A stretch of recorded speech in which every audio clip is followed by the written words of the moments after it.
బిచ్చగాడి నిధి.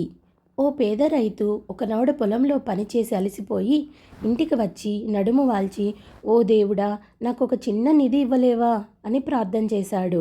అకస్మాత్తుగా అతని ముందు ఒక సంచి పడింది. మరుక్షణమే అతనికి ఇలా వినపడింది: ఈ సంచిలో నీకు ఒక బంగారు నాణెం దొరుకుతుంది. దాన్ని తీస్తే ఇంకొకటి దొరుకుతుంది. తడవకు ఒకటి చొప్పున దాని నుంచి నీకు ఎన్ని నాణేలైనా దొరుకుతాయి. నీకు చాలినన్ని తీసుకున్నాక ఈ సంచిని నదిలో పారేయి.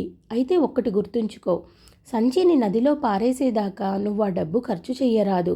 అలా ఖర్చు చేశావో నువ్వు తీసిన డబ్బు యావత్తూ మాయమవుతుంది.